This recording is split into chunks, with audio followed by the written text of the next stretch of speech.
Alright, hey, how's it going, guys? Hybrid Spectre here. I'm going to be doing a Dark Souls 2 class guide, or starter's guide, as you can say. This is mostly for the benefit of my friend Ryan, who started playing Dark Souls 2. So Ryan, if you're watching this, and I hope you are, I hope you can take away something from this. So, classes. Basically the class really doesn't matter what you choose. They basically determine your starting equipment and your starting stats. So as you can see here, if I remember this correctly, the symbol of the head there, where the 12 is, I think that is. Oh my, I can't remember, but the classes basically determine your starting equipment and starting stats.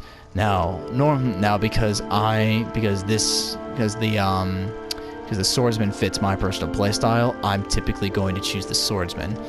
But because my friend Ryan is more of a magic user, we're gonna be going with a mage for this, and I'm just gonna basically build it around this. So because Ryan, because you are a magic user, we're gonna be going with this, and because you didn't know how to attune spells, I'll show you that in a second. So we're going to choose that. And as far as your gift, you can choose nothing. The life ring is useful because it's going to increase your max HP. Human effigy will unhollow yourself, which is good to have. Healing wares is good, just be sure to use them sparingly. Homeward bone returns you to the last bonfire you rested at. Can be useful. It's very useful, but you'll find a lot of those as you continue on. So you really won't be needing this. Seed of the Tree of Giants. You won't need this until later in the game, so it's really not that important right now. Bonfire Ascetic. This is only for hardcore players. It basically increases the strength of the enemies at each bonfire that you use it at. So if you want to challenge, it's good, but I wouldn't recommend it. Petrified Something is useful, but it's not important. You can give it, and there's a place you can give it to, and they give you fun little items for it, but I'll show you that in just a second. So I would either go with the life ring, human effigy, or healing wares. So, but I'm gonna go with the life ring. So, and I already skipped the character creation because I didn't bother sitting through all that. So we're gonna finalize it. And this is my true self. All people come here for the same reason. To break the curse. You're no different, I should think. Doesn't stand a chance. Well, you never know.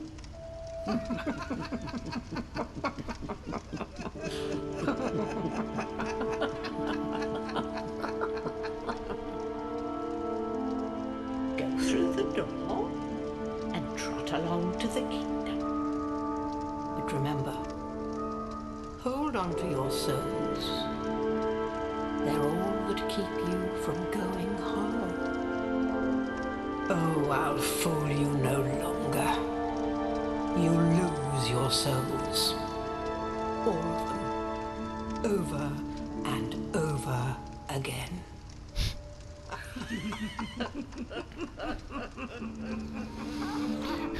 Well, at least they had the audacity to tell you that you're gonna die this time around, so.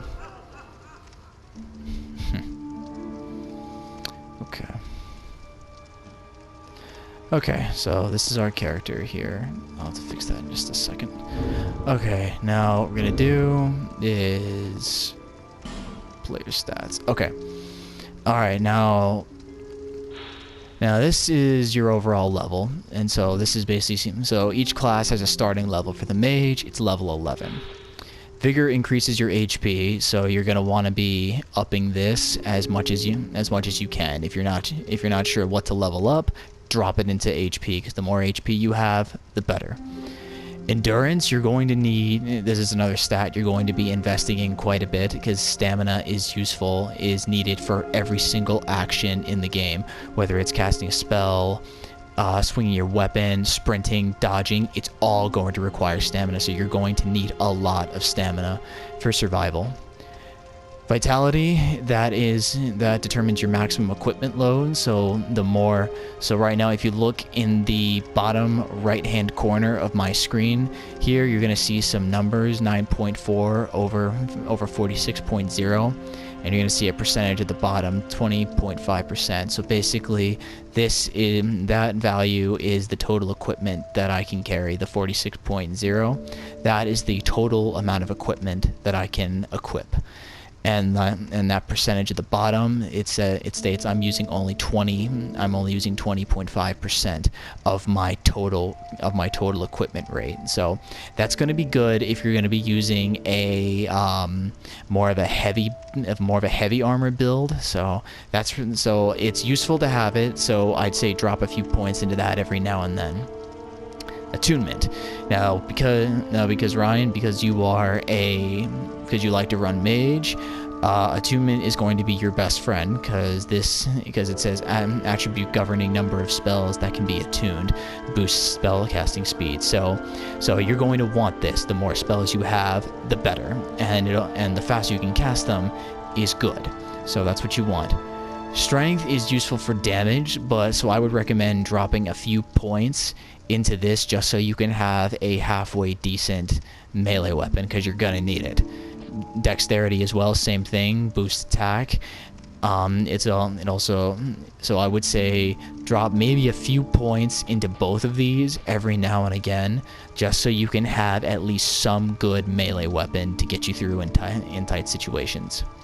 Adaptability raises various attributes to ensure one's survival, boosts agility and various resistances.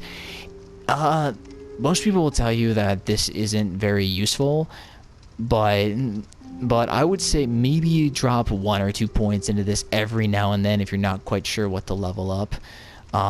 If anything is good against it increases survivability. So I'd say do it drop a couple points here every now and then. All right, intelligence.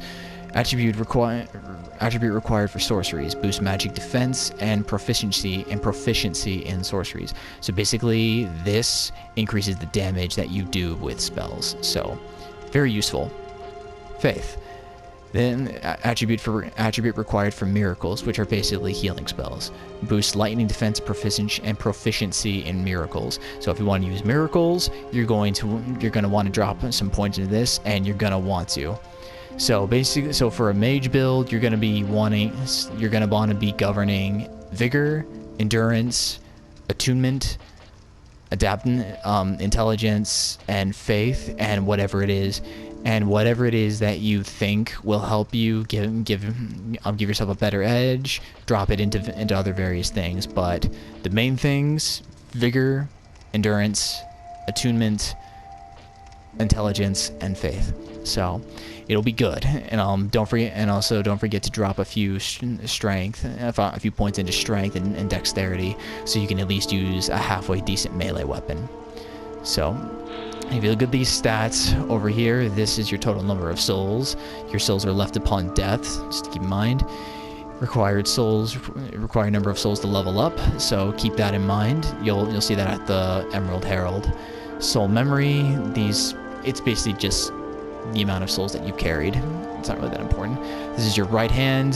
This is your first right hand weapon, and that kind of varies, and you can carry 3 weapons at one time, but be sure to keep an eye on your equipment load and your left hand damage and your left hand weapon damage. So these are all your various resistances and everything. So you have your total number of HP, stamina, equipment load. So be sure to check these every once in a while to see what you can survive and what you can't.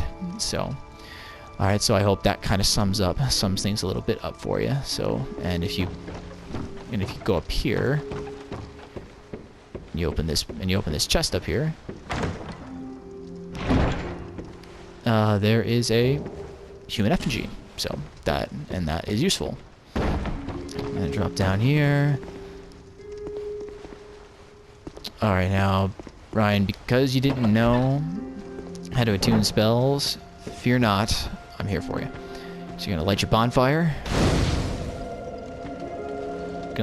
Here, rest, and you go down to attune spells. and then you got your soul arrow here.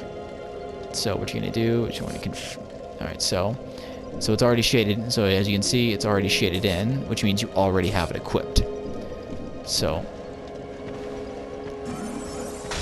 just hit your right-handed button, and that will cast it. I'm not quite sure why you had issues with that, but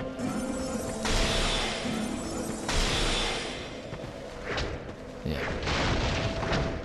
Either that, or you were pushing the wrong button. So Soul of a Lost Undead and a torch. Torch is very useful. So you can light it at a bonfire. Just be sure to keep an eye on the timer, because that will run out, and it will run out if you use it too much. So inventory, got your human effigies here, your healing wares here, dark sign, Soul of a Lost Undead. This is basically for multiplayer, which you don't have internet, so it's really not going to do much good. So you're going to want to, so this is equipped in you're going to want to move this to your left hand. Whoops. Crap. It's been a while since I played this, so I'm still figuring out how to do everything again.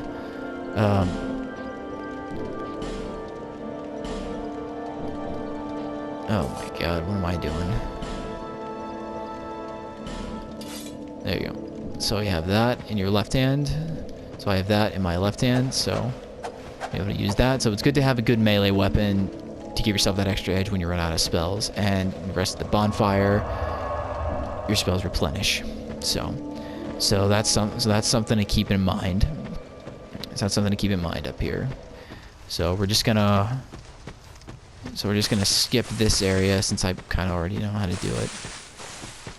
And oh yeah, and Ryan, don't worry too much about this area. You'll breeze through this in an instant. I don't know why this guy... Oh, that dude's petrified. Whoa. That must be only on the PS4 version. Huh. Anyways. I'm gonna run up here.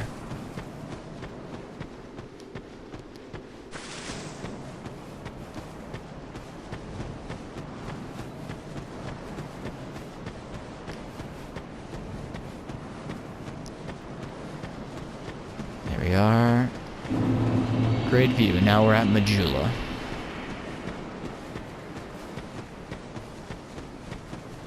And we said bloodstains here, which means people probably jumped off because they could.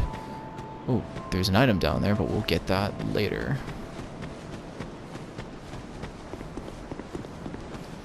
Alright, now you got your bonfire right here.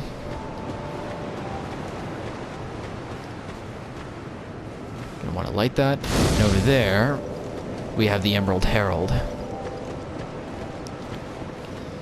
Now this is where you're gonna get your Estus Flask. Are you the next monarch? Or merely a pawn of fate? Bearer of the curse, I will remain by your side till this frail hope shatters. Take this with you. May it ease your journey.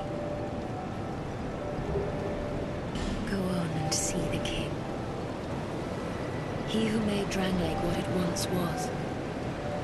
He who peered at the essence of the soul. King Vendrick. Okay, now Ryan, this is where you're gonna go to level up. And she won't always be standing here. Sometimes she will walk over to the bonfire and she'll be sitting at the bonfire. So she'll be in this general area. She'll just move to different locations. So trying to think of if there's anything else you should know. Oh. And if you come over here, over here, there's a well in this area. There's some items here. Life gem, useful. There's a thing there. Knock that down. Pull that and pull that up. Pick up the item, and you get an Estus Flask shard. Now what you're gonna do to use your Estus Flask, you're gonna wanna go here.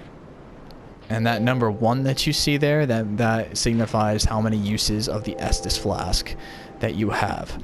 So So you can only, so you have one drink of the Estus flask. But because we got that Estus flask shard, we're gonna be going over to the Emerald Herald, and she is going to increase the amount of uses that we can get from that. Now, because I'm on PlayStation 4, you might, I think you automatically get 2 uses of the, you automatically get 2 uses of the Estus flask, so. Seek those whose names are unutterable, the 4 endowed with immense souls. You're gonna wanna skip all this. Once you have, That's not important. That's not important to us right now. Shard you found. Here, let me see it, so that I may help you to see light, to see hope, however faint it might be. Upgrade Estus flask. Yes.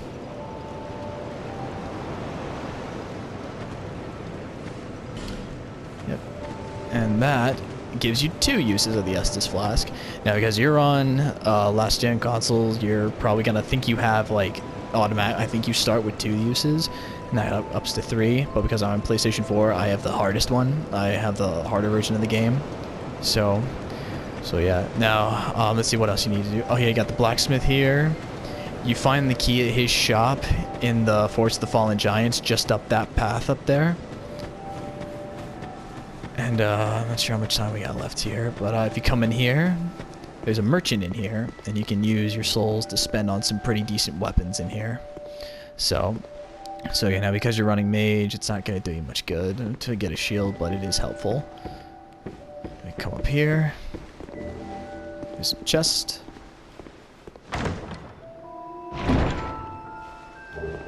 Titanite shard. Titanite is used to upgrade your weapons and armor, so find those, save them.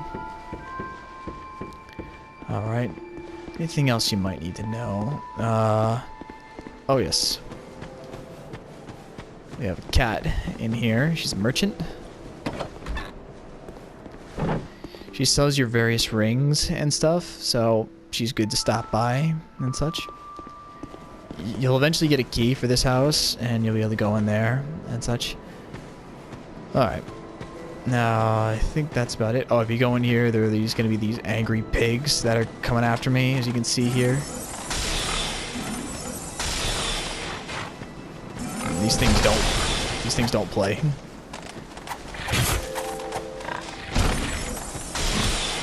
These things do not play.